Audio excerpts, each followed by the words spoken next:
예, 안녕하십니까. 서순복입니다. 오늘은, 음, 우리가 이제 출력으로 만든 어떤 파형이 이제 얼마나 사인앱에 가깝냐 하는 것을 이제 어떤 계산하는 이제 그런 그 기준이 있습니다. 이제 그래서 이제 흔히 얘기해가지고 이제 어떤 파형의 이제 대칭성하고 왜곡률이라고 이제 이렇게 표현을 합니다. 요 두 가지 식이 이제 어찌 보면 이제 가장 좀 중요하다고 좀 볼 수가 있습니다.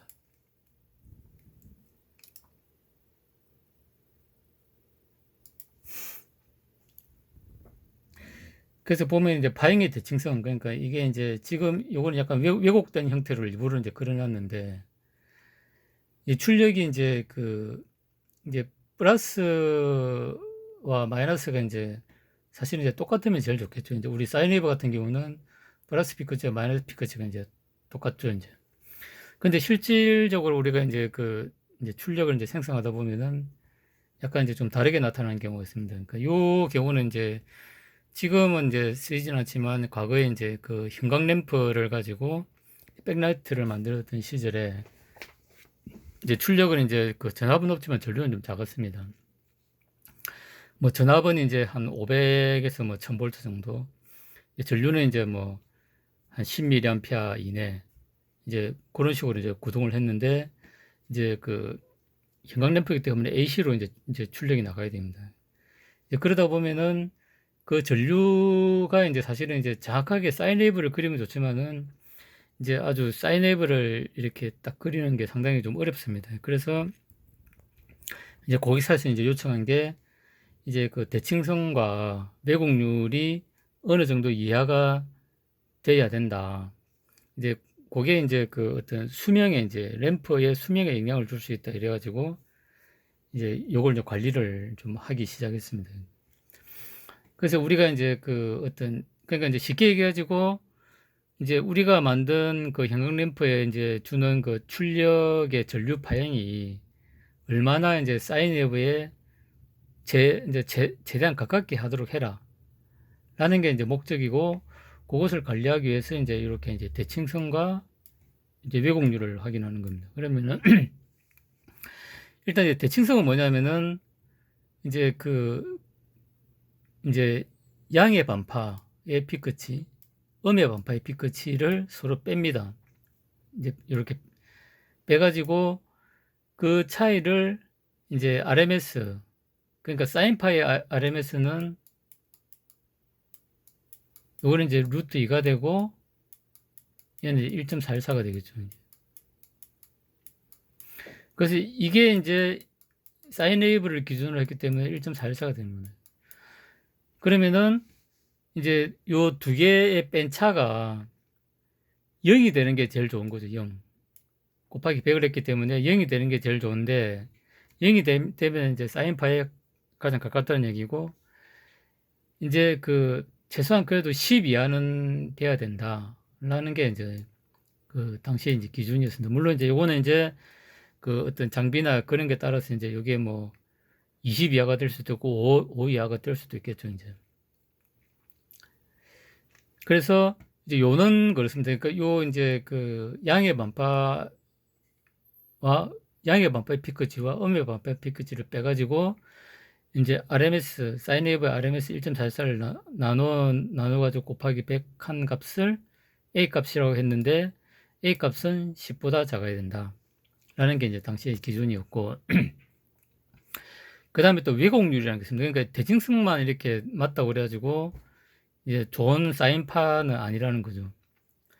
그러면 왜곡률 같은 경우는 이제 여기 플러스 양의 어떤 피크치 또는 이제 음의 이제 피크치 뭐 계산을 두 번 해야 되겠죠, 이제. 해가지고 이제 1.414를 차를 나눴을 때 얘가 이제 1이 되면 제일 좋겠죠, 1. 아, 그러니까 이게 이제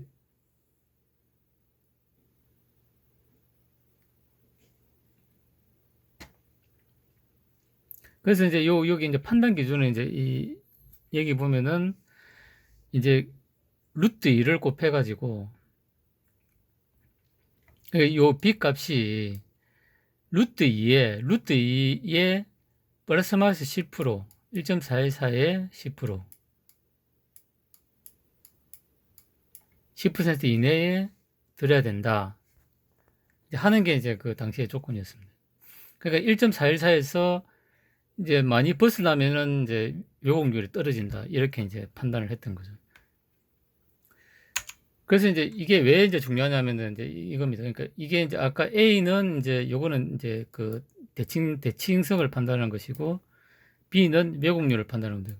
그러면 일단은 이렇습니다. 그러니까 이게 일단 대칭성은 이제 한쪽으로 얼마나 이제 이게 오프셋이 이제 됐냐 하는 것을 판단하는 것이고 사인웨이브는 깨끗한데 한쪽으로 이제 치우쳐 있으면 이건 이제 좋은 사인웨이브가 아니라는 거죠. 이제 그 다음에 이제 우리가 이제 이게 중요합니다. 그러니까 이게 이제 피크치는 플러스 마이너스가 똑같을 수 있습니다. 근데 이게 사인웨이브가 아니고 이런 식으로 된다거나 과덕이 이렇게 이제 이렇게 치솟았다거나 이제 그 이런 것도 이제 상당히 이제 그 이제 좋지 않은 사인파라는 거죠. 그러면 요걸 판단하려고 그러면은 여기 사실은 이제 이렇게 사인웨이브 됐을 때는 이제 요 피크치가 이제 1.414가 이제 그 되겠죠. 근데 이게 나빠지면은 1.414보다 요건 이제 작아질 거고 이런 경우는 이제 커질 거죠. 이게 이제 그 1.414의 10%를 이제 벗어나면 안 된다 하는 게 이제 당시의 기준이었습니다. 그래서 이제 우리가 이제 요 두 가지를 이제 동시에 보는 이유가 이제 대칭성은 이제 이런 이유 때문에 보는 거고, 그 다음에 왜곡률은 이제 대칭성은 맞을 수 있는데 파행이 이제 이런 식으로 되거나 이런 식으로 되면은 왜곡률이 떨어진다는 거죠. 그러니까 왜곡률은 사인파의 형태를 보는 것이고, 대칭성은 이제 사인파의 오프셋이 이제 얼마나 있냐 없냐 이제 그걸 이제 본다는 거죠. 그 다음에 이제 이것과 이제 유사한 개념이 이제 크레스트 팩터라는 거, 크레스트 팩터, 우리 닭벼슬 뭐 이라는 건데, 이게 어떤 이제 노이즈가 있을 때는 우리가 이제 그 정상적인 사인웨이브 같은 경우는 RMS하고 피크치를 비교해 보면 이게 이제 RMS의 1.414가 되는 거죠. 414배가 되는데, 우리가 노이즈 같은 경우는 이제 RMS에 비해 가지고 이게 너무 이제 과도하게 이제 이렇게 커질 수 있는 거죠. 그러면 이제 이 크레스트 팩터라는 것은 이제 우리가 보면 왜곡률하고 좀 약간 이 개념하고 비슷한 개념으로 좀 볼 수가 있는 것 같습니다. 그래서 이제 크레스트 팩터란 최대값, 실효값이 임으로 파고율이라고 한다. 그러니까 우리가 이제 왜곡률이라고 보면 되는 거죠. 그 다음에 의미는 전압 또는 전류 파행이 얼마나 정형파의 각각을 판단하는 기준으로 사용될 수 있는 요소다.